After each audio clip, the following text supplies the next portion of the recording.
प्यारे बच्चों नमस्कार।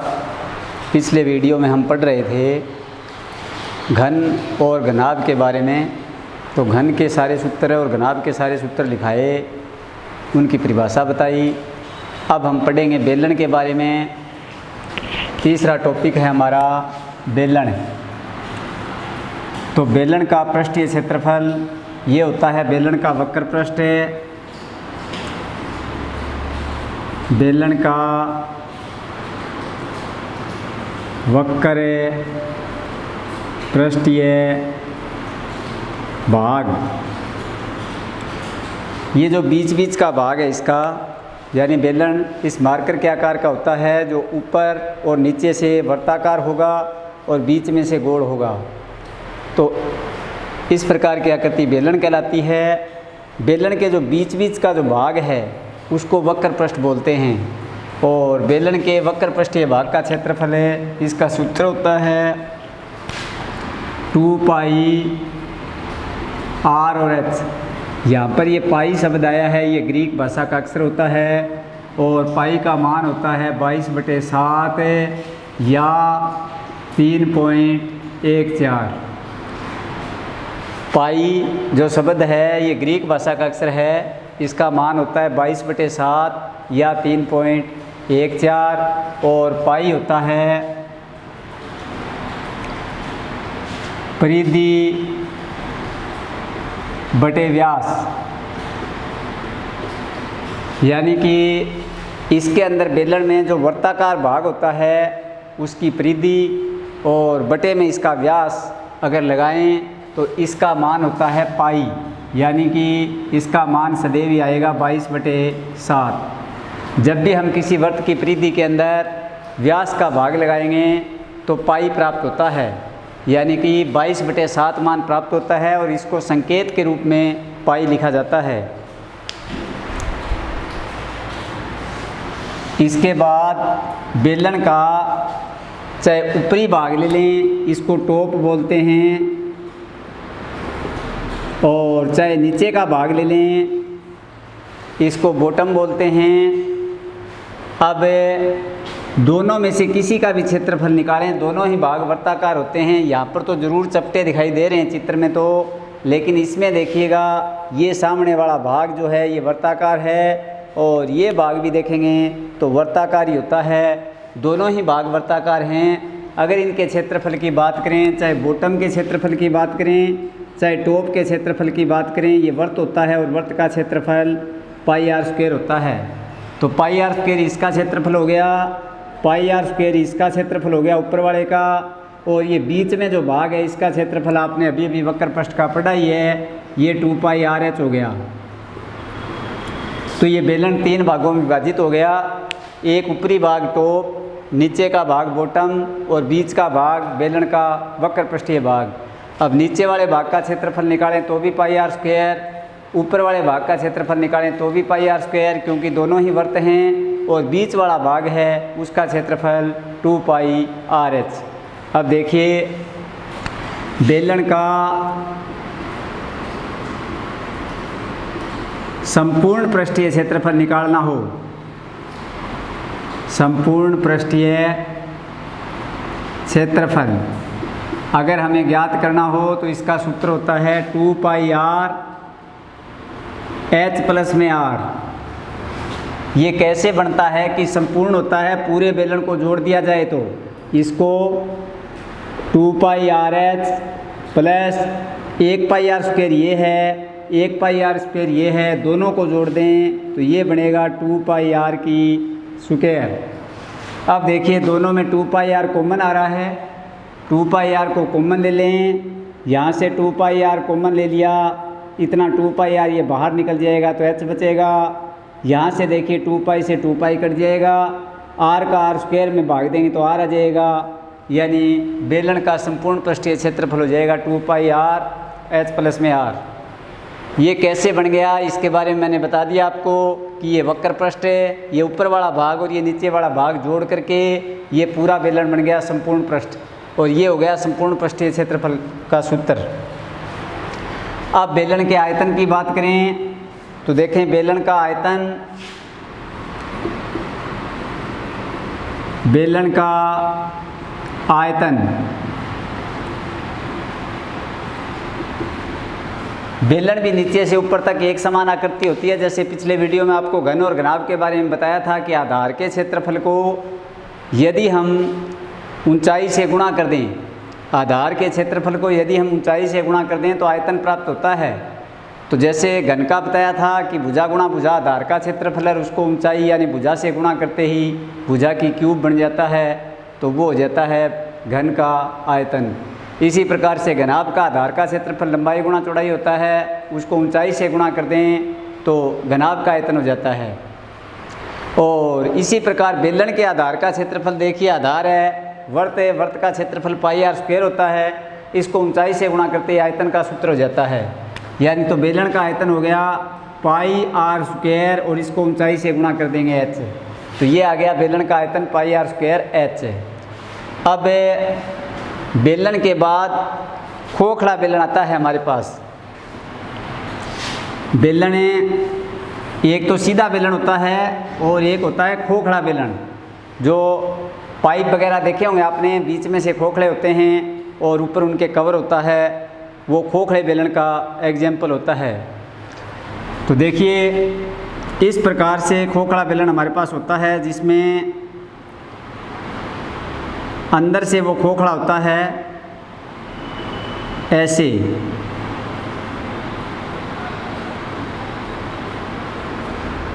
इस खोखले बेलन के अंदर अगर इसके संपूर्ण पृष्ठ का क्षेत्रफल हम निकालें तो देखिए आपने 15वीं प्रश्नावली में 2 सकेंद्रीय वृत्त पढ़े थे। ऐसे 2 वृत्त जिनका केंद्र एक हो, त्रिज्याएं अलग अलग हों, तो इसके अंदर क्या होता है कि ये अंदर की आर और ये बाहर की आर, छोटी आर और बड़ी आर, ऐसे ऐसे इसमें 2 पार्ट होते हैं, एक ऊपर होता है एक नीचे होता है। तो सकेंद्रीय वृत्तों के क्षेत्रफल आ जाएंगे 2, तो एक अंदर वाले वृत्त का क्षेत्रफल आ जाएगा और एक बाहर वाले वृत्त का क्षेत्रफल आ जाएगा। तो सारे जोड़ करके खोखले बेलन का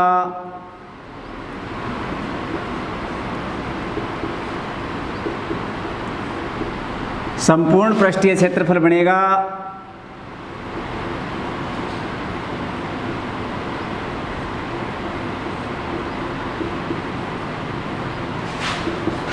2 पाई एच प्लस 2 पाई R1 प्लस R2 और फिर H plus R1 minus R2। बढ़ता कैसे, इसके लिए देखिए, एक तो हम जोड़ेंगे अंदर वाले बेलन का वक्र पृष्ठीय क्षेत्रफल, इसकी R को हम R2 बोलते हैं, और एक बाहर वाले बेलन का पृष्ठीय क्षेत्रफल, इसकी R को हम R1 बोलते हैं, ये बड़ी R है इसको। तो देखिए किस प्रकार से बनेगा कि बाहर वाले बेलन का क्षेत्रफल हो जाएगा 2 पाई R1H, ये वक्र पृष्ठीय क्षेत्रफल हो गया बाहर वाले बेलन का। जैसे वक्र पृष्ठ का सूत्र होता है 2 पाई RH, इसमें 2 पाई R1H हो गया बाहर वाले का, प्लस करते हैं अंदर वाले का 2 पाई R2H, इसका हो जाएगा, अंदर वाले में R2 आ जाएगी, इसका वक्र पृष्ठ निकालेंगे तो सूत्र यही रहेगा। सिर्फ फर्क आएगा कि बाहर वाले में R1 लगा देंगे पहचान के लिए और अंदर वाले में पहचान के लिए R2 लगा देंगे, कि हम पहचान सकें कि ये हमारा अंदर वाले का है, ये बाहर वाले का है, और कोई R1 और R2 का कोई मतलब नहीं है, सीधा R ही होता है सूत्र में। तो आगे एक भाग तो ऐसा ऊपर है, एक ही नीचे है, इस भाग का क्षेत्रफल ज्ञात करें तो ये खोखले बेलन का वो वलय का क्षेत्रफल है। सेकेंद्रीय वृत्तों से परिबद्ध क्षेत्र, जो 15वें चैप्टर में आपने पढ़ा था कि इसका सूत्र होता है पाई कॉमन R1 की स्क्वायर माइनस R2 की स्क्वायर, ये होता है। तो ऐसा ही भाग तो इसका ऊपर है, ऐसा ही नीचे है। अगर हम इसमें प्लस करें तो ये बन गया 2 पाई R1 की स्क्वायर माइनस R2 की स्क्वायर। 2 मैंने इसलिए लगा दिया क्योंकि 2 भाग हैं ऐसे ऐसे, एक भाग का ये होता है ऐसे, एक भाग ऊपर है एक भाग नीचे है, इसलिए 2 से गुणा कर दिया इसी को। ऐसे 2 भागों का क्षेत्रफल निकालेंगे तो 2 से इसको क्या कर देंगे, गुणा कर देंगे, इसलिए ये 2 से गुणा किया है। अब देखें यहाँ से 2 पाई कॉमन आ जाएगी, तो ये बच गया R1 प्लस R2, क्योंकि यहाँ से तो 2 पाई एच भी कॉमन ले लिया मैंने। 2 पाई एच भी दोनों में समान है, ऊंचाई तो बेलन की बराबर ही रहेगी, चाहे अंदर वाला भाग हो चाहे बाहर वाला भाग हो। तो दोनों में से एच कॉमन निकाल दिया, दोनों में से 2 पाई कॉमन निकाल दी, यहाँ से बच गया R1, यहाँ से बच गया R2, और प्लस आगे ये 2 पाई, इसके ऊपर हम सूत्र लगा सकते हैं ए स्क्वायर माइनस बी स्क्वायर का। तो ए स्क्वायर माइनस बी स्क्वायर पर सूत्र होता है कि एक बार हम प्लस करते हैं इसको, एक बार पहले पद के साथ दूसरा पद माइनस करते हैं, ए प्लस बी ए माइनस बी। इसी प्रकार इसको भी लिख सकते हैं हम, एक बार R1 के प्लस में R2, एक बार R1 के R2 माइनस में, एक बार प्लस में और एक बार माइनस में। अब इस पूरे में से देखिए प्लस के निशान से इधर की संख्या और इधर की संख्या, दोनों में जो एक समान राशि है उसको कॉमन निकालेंगे। तो दोनों में देखिए एक तो 2 पाई है, एक R1 प्लस R2 इसमें भी है और इसमें भी है, इसको भी हम बाहर निकाल देंगे। 2 pi common, R1 plus R2 भी कॉमन, फिर ब्रैकेट लगाएंगे। यहाँ से देखिए 2 पाई से 2 pi cancel, R1 plus R2 से ये कैंसिल, तो बच गया H प्लस आगे जब इसका भाग लगाएंगे तो 2 पाई से 2 pi cancel, R1 plus R2 से ये कैंसिल और ये वाला बच जाएगा। तो ये आ गया आपके पास R1 माइनस R2। ये आपके बेलन का संपूर्ण पृष्ठीय क्षेत्रफल जो मैंने लिखा है ये बन गया। किस प्रकार से बना है उसको हम अच्छी तरह इसमें समझ सकते हैं इस वीडियो के द्वारा। अब खोखले बेलन का आयतन, आयतन में ज़्यादा मुश्किलात नहीं है।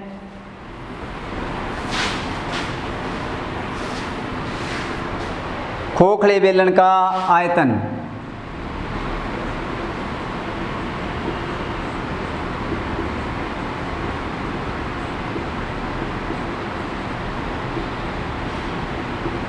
आयतन में तो देखिए बाहर वाले बेलन के आयतन में से अंदर वाले बेलन का आयतन माइनस कर देंगे, घटा देंगे, घटाने पर ये खोखले भाग का आयतन आएगा।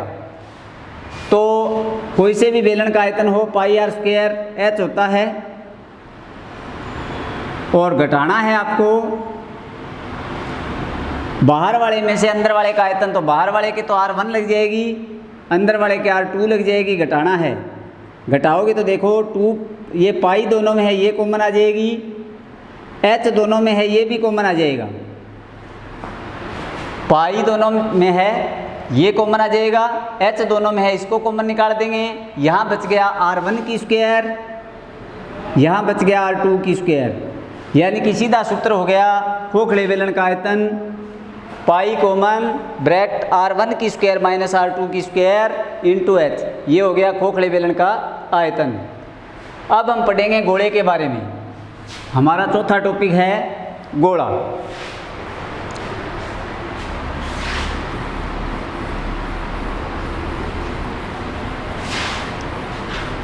गोले में देखिए कांच की गोली, फुटबॉल, वॉलीबॉल, रबड़ की बॉल, बच्चों के खेलने वाली गोले के आकार की होती हैं।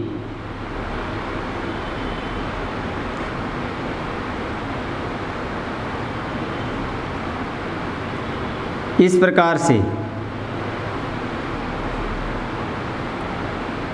ये मैंने रबड़ की बॉल का चित्र बनाया है, बच्चों के खेलने वाली का। ये हमारा घोड़ा हो गया। घोड़े में भी घोड़े का संपूर्ण पृष्ठीय क्षेत्रफल ज्ञात करने के लिए सूत्र होता है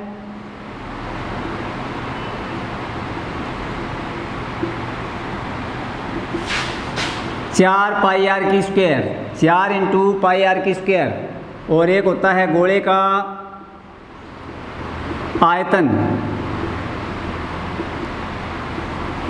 गोले का आयतन होता है 4/3 पाई आर की क्यूब।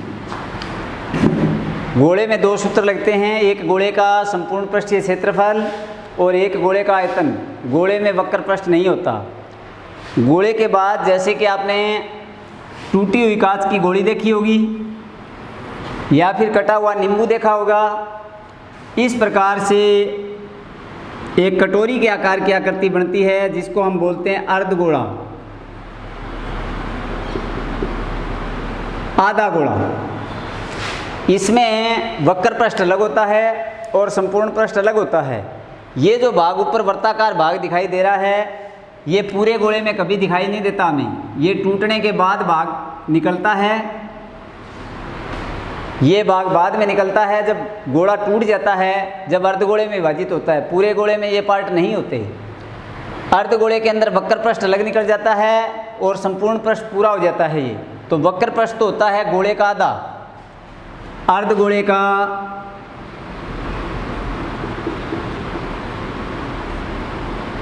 वक्र पृष्ठीय क्षेत्रफल, ये इतना भाग जो होता है ये वक्र पृष्ठ होता है, जो गोले में टूटने से पहले भी आपको दिखाई देता है और टूटने के बाद भी। गोला जब दो भागों में टूटता है तब भी दिखाई देता है और गोला पूरा होता है तब भी ये भाग हमें दिखाई देता है। इस भाग को बोलते हैं वक्र पृष्ठ। तो इसका क्षेत्रफल गोले वाले का आधा हो जाता है, ये 2πr²। जैसे ये 4πr² होता है, इसका आधा हो जाता है अर्धगोले का वक्र पृष्ठीय क्षेत्रफल। लेकिन अर्धगोले का संपूर्ण पृष्ठीय क्षेत्रफल, अर्धगोले का संपूर्ण पृष्ठीय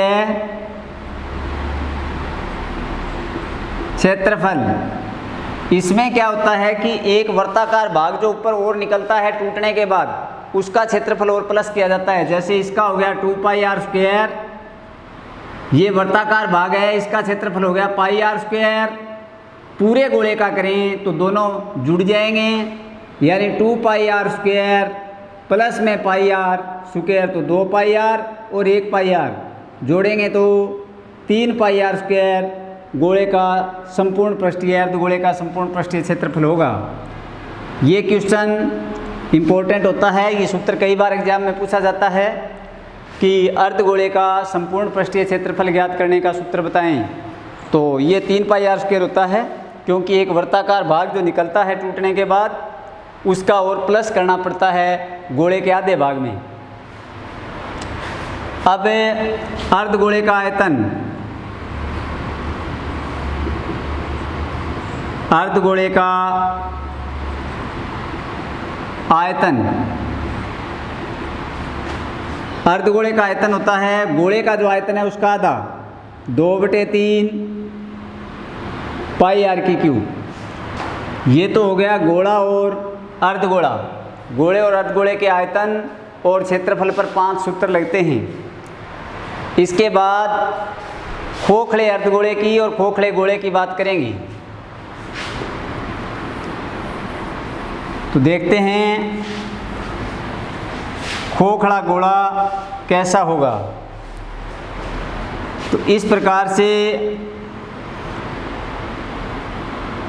जो हवा वाली गेंद आती हैं जिनके अंदर हवा भरी जाती है वो खोखले गोले का उदाहरण होती हैं।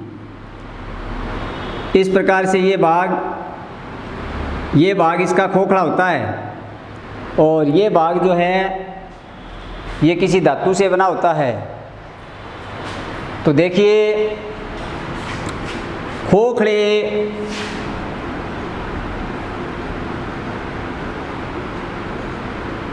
गोले का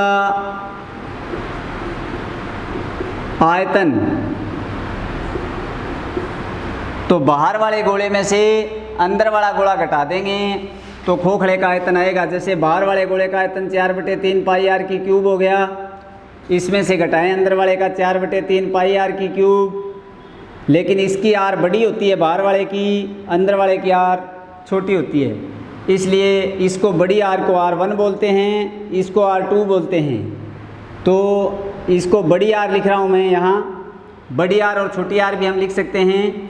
तो ये आ जाएगा 4/3 पाई कॉमन बड़ी r³ माइनस छोटी r³। ये इस प्रकार से लिखा जा सकता है, या फिर हम ऐसे लिख सकते हैं r1³ माइनस r2³। तो खोखले गोले का आयतन हो गया हमारे पास 4/3 पाई कॉमन बड़ी r³ माइनस छोटी r³। खोखले गोले का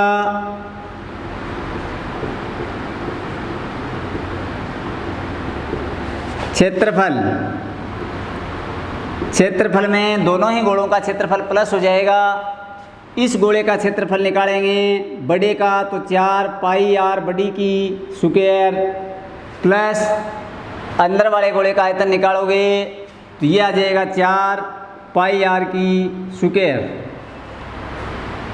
दोनों में देखिए 4 पाई कॉमन आ जाता है, 4 पाई को कॉमन ले लेंगे, ये बन जाएगा आर की बड़ी आर की स्क्वायर, ये बन जाएगा छोटी आर की स्क्वायर। तो इस प्रकार से हम खोखले गोले का क्षेत्रफल निकाल सकते हैं 4 पाई बड़ी आर की स्क्वायर प्लस छोटी आर की स्क्वायर।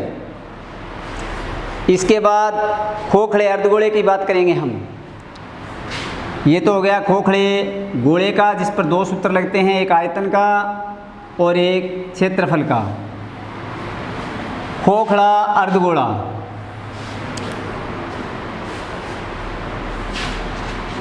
इस प्रकार से होता है खोखला अर्धगोला।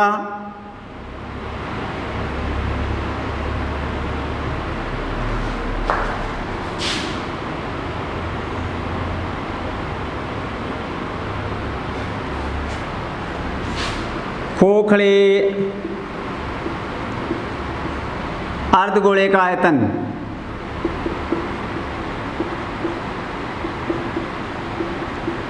यदि हमें निकालना होगा तो सूत्र लगेगा 2/3 पाई बड़ी आर की क्यूब माइनस छोटी आर की क्यूब। बात वही है जैसे गोले में 4/3 पाई था खोखले में, और खोखले अर्धगोले में 2/3 हो जाएगा, क्योंकि 4 का आधा 2 होता है। पूरे गोले का आधा गोला बन गया ये, पूरे खोखले गोले का आधा अर्धगोला बन गया खोखला। तो उसमें 4/3 पाई कॉमन था, इसमें 2/3 पाई कॉमन आ जाएगा। अगर निकाल कर देखना चाहें तो निकाल सकते हैं। बड़े गोले का आयतन 2/3 पाई आर की क्यूब होगा, इसमें से घटाएंगे अंदर वाले गोले का आयतन 2/3 पाई आर की क्यूब। देखिए दोनों में 2/3 पाई कॉमन आ रहा है, तो 2/3 पाई कॉमन बाहर निकाल दिया तो यहाँ से रह गया आर की क्यूब माइनस में यहाँ से छोटी आर की क्यूब। खोखले अर्धगोले का संपूर्ण पृष्ठीय क्षेत्रफल देखें, इसका सूत्र होता है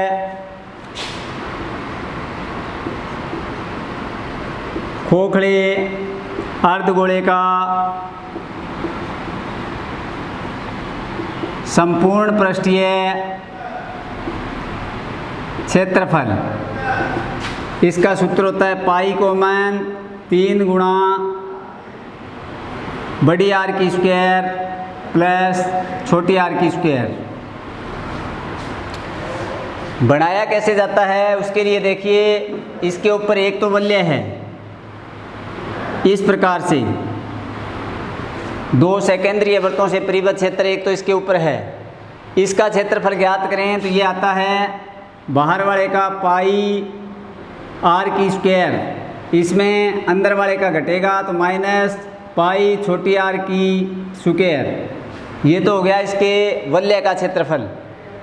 और इसके वक्र पृष्ठ का क्षेत्रफल करें अर्धगोले का तो ये होता है 2 पाई बड़ी आर की स्क्वायर प्लस ये करें इसका क्षेत्रफल प्लस करेंगे तो ये आ जाएगा 2 पाई आर की स्क्वायर। सबको प्लस कर दिया चारों को। ये तो हो गया वलय का क्षेत्रफल, ये हो गया इसका वक्र पृष्ठ, ये हो गया इसके अंदर वाले का वक्र पृष्ठ। सबको जोड़ने पर देखिए 2 पाई आर स्क्वायर ये भी प्लस का है और ये पाई आर ये भी प्लस का है पाई आर स्क्वायर, तो तीनों ये बन गया 3 पाई आर स्क्वायर।